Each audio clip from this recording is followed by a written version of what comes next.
Shifts from absolute monarchy and state churches to deism and republican virtues in the 18th century revolutions, the American, 1775-1783, and French, 1789-1799 revolutions, marked a profound rupture in European and Western social structures, dismantling the intertwined pillars of absolute monarchy and established state churches, whether Catholic in France or Protestant in Britain and its colonies. Prior to these upheavals, society was stratified under divine right monarchies, where kings like Louis XVI of France or George III of Britain ruled as God's anointed, with state churches enforcing orthodoxy, social hierarchies, and moral norms that justified inequality as divinely ordained. The church's role extended to education, welfare, and censorship, suppressing dissent and framing rebellion as sin. Enlightenment thinkers like John Locke, Voltaire, and Jean-Jacques Rousseau fueled this shift by promoting rationalism, natural rights, and secular governance over faith-based authority. The American Revolution, rooted in colonial grievances against British taxation and overreach, enshrined republican virtues, self-governance, civic participation, and limited government in the Declaration of Independence, 1776, and Constitution, 1787. It rejected absolute monarchy by emphasizing consent of the governed and separation of church and state, fostering a deistic worldview where a distant creator endowed rights but did not dictate policy. Deism, an eccentric rational faith popular among founders like Thomas Jefferson and Benjamin Franklin, viewed God as a clockmaker who set natural laws in motion, sidelining organized religion's dogmatic control. The French Revolution escalated this to radical extremes, storming the Bastille and executing Louis XVI in 1793, while the civil constitution of the clergy, 1790, subordinated the Catholic Church to the state, leading to de-Christianization campaigns. Robespierre's cult of the supreme being briefly installed a civic deism, but the Reign of Terror, 1793-1794, highlighted the revolution's volatile blend of rationalism and violence. Social norms evolved toward meritocracy and equality before the law, eroding feudal privileges and aristocratic birthrights. Women gained temporary rights, for example Olympe de Gouges' Declaration of the Rights of Woman 1791, and republican virtues like frugality, public service, and anti-clericalism became ideals, though often hypocritically applied. These changes spread via Napoleonic Wars, inspiring liberal reforms across Europe and Latin America, but also provoked conservative backlashes like the restored Bourbon monarchy in France. Overall, the revolutions rationalized society by prioritizing empirical reason and individual liberty over divine hierarchy, weakening state churches' monopoly on truth and paving the way for secular nation-states. The Enlightenment's republican ideals, liberty, progress, and rational self-improvement, profoundly shaped the Victorian era, 1837-1901, bourgeoisie, the rising middle class of merchants, professionals, and industrialists who supplanted aristocracy as cultural arbiters.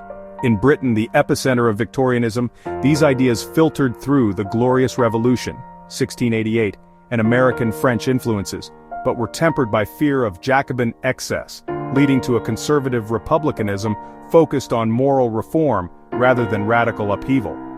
The bourgeoisie embraced Enlightenment rationalism in economics, Adam Smith's free markets, and science, driving industrialization and empire building.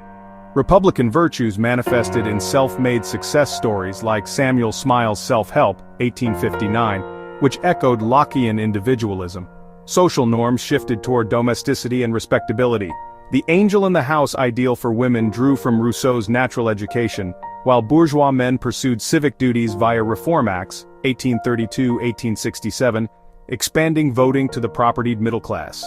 Evangelical revivals blended deistic optimism with Protestant ethics, promoting temperance, education, and philanthropy as rational paths to social harmony. Yet, eccentricity persisted in figures like Charles Dickens, whose novels critiqued industrial inequities while upholding bourgeois progress. The era's love-hate with the Enlightenment, admiring reason but decrying atheism, fostered a society of disciplined ambition, where republicanism justified imperial expansion as a civilizing mission.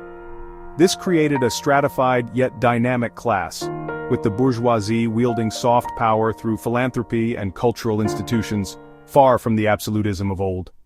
Empirical rationalism, the Enlightenment's legacy of observation and classification, transformed views of mental differences in the 19th century, leading to the institutionalization of those with autistic traits, then unlabeled as autism, coined in 1911 by Eugene Bleuler for schizophrenia. Psychiatry emerged as a science under figures like Philippe Pinel and Émile Kraepelin, categorizing behaviors via empirical observation into hierarchies of idiocy, imbecility, and feeble-mindedness. Traits like social withdrawal, repetitive interests, or sensory sensitivities, hallmarks of autism Asperger's, were pathologized as moral failings or hereditary defects, rationalized through phrenology and early eugenics. This rational framework justified asylums as humane reforms. Britain's Lunacy Act, 1845, mandated institutional care, housing thousands in facilities like Bedlam, where autistics faced restraint, isolation, and experimental cures like hydrotherapy. In the U.S., pre-Civil War doctors like J. Langdon Down, father of Mongolism, studied idiots empirically, but treatment remained custodial. Institutionalization surged with urbanization, removing defectives from society to prevent degeneration, a rationalized fear amplified by Malthusian economics. For Asperger's like high-functioning individuals, eccentricity might afford tolerance as genius, but lower-functioning autistics endured dehumanization, often labeled moral imbeciles. This era's scientific gaze entrenched stigma, institutionalizing thousands until de-institutionalization in the 20th century. Charles Darwin's On the Origin of Species, 1859, revolutionized views of human variation, portraying disabilities, including autistic traits, as evolutionary relics or degenerative holdovers, not divine punishments. In The Descent of Man, 1871, Darwin cited intellectual disabilities to argue heredity's role in progress, influencing social Darwinism. Herbert Spencer and Francis Galton framed autistics as unfit, justifying eugenic policies like sterilization later in the 20th century, and poor relief cuts. For proletarian autistics in factories, this meant intensified exploitation. Repetitive assembly line work suited some traits, but social hierarchies and noise overwhelmed others, while societal pity turned to blame, viewing them as evolutionary burdens in a survival of the fittest economy. Karl Marx and Friedrich Engels' The Communist Manifesto, 1848, and Das Kapital, 1867, offered a counter-narrative via scientific socialism, decrying capitalism's maiming of workers, including the disabled, as commodified reserve armies of labor. Engels' The Condition of the Working Class in England, 1845, documented factory horrors, child labor, 16-hour shifts, that disproportionately harmed autistics who faced sensory overload and bullying without accommodations. Marx saw disability as a capitalist byproduct, not inherent flaw, promising socialist equality to alleviate double devaluation, unproductive yet stigmatized. Yet their materialist focus overlooked neurodiversity, and early socialists sometimes echoed eugenic undertones. For autistic workers, Darwinism worsened stigma, while Marxism inspired labor reforms, for example, Factory Acts 1833-1878, hinting at collective uplift but rarely addressing individual traits. The 19th century industrial proletariat endured nightmarish conditions under bourgeois capitalism, cramped factories, toxic fumes, child exploitation, that were particularly hellish for autistics, Asperger's individuals, whose undiagnosed traits amplified vulnerabilities.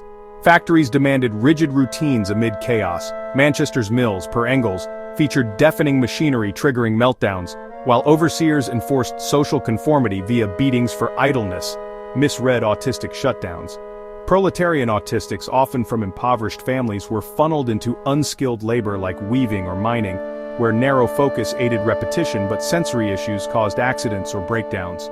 Marginalization was systemic. Without diagnosis, they were deemed simple-minded or feeble, facing workhouse pauperization or asylum commitment. Women and children with traits suffered worst, e.g., idiot girls in textile mills endured sexual abuse. Life expectancy plummeted, many died from overwork or neglect. Bourgeois philanthropists like Lord Shaftesbury reformed some abuses, but profit-driven owners viewed disabled workers as disposable, exacerbating isolation and poverty. It was a brutal Darwinian sieve, where autistic resilience, for example, hyperfocus, rarely compensated for social exclusion, rendering existence a grinding, dehumanized ordeal. In 19th century capitalist society, autistic Asperger's traits weren't named but were perceived through class-tinted lenses.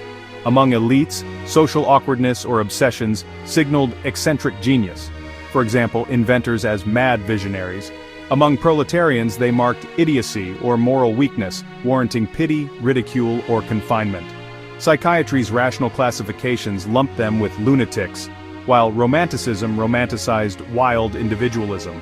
Popular media, Dickens' Nicholas Nickleby 1839 depicts asylum horrors, stereotyped them as pitiable burdens, fueling eugenic fears of racial degeneration.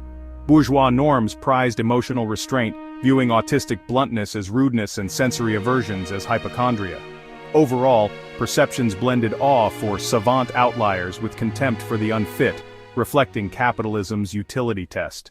Famous 19th century figures with Asperger's autism, retrospective diagnoses. Retrospective diagnoses are speculative, based on biographies showing social difficulties, intense interests, and sensory traits. Notable 19th century examples include Emily Dickinson, 1830-1886, poet, extreme reclusiveness, narrow poetic obsessions, avoidance of social norms, wrote 1,800 poems in isolation. Nikola Tesla, 1856-1943, inventor, obsessive routines, sensory sensitivities, for example aversion to pearls and round objects, social awkwardness, revolutionized electricity but died penniless. Lewis Carroll, Charles Dodgson, 1832-1898, author and mathematician. Stuttering fascination with logic puzzles in children, discomfort in adult social settings, created Alice's Adventures in Wonderland. Henry Cavendish, 1731-1810, scientist, shunned eye contact, communicated via notes, eccentric isolation, discovered hydrogen but avoided acclaim. These figures often thrived in solitary pursuits, their eccentricities fueling innovation amid societal tolerance for elite oddities.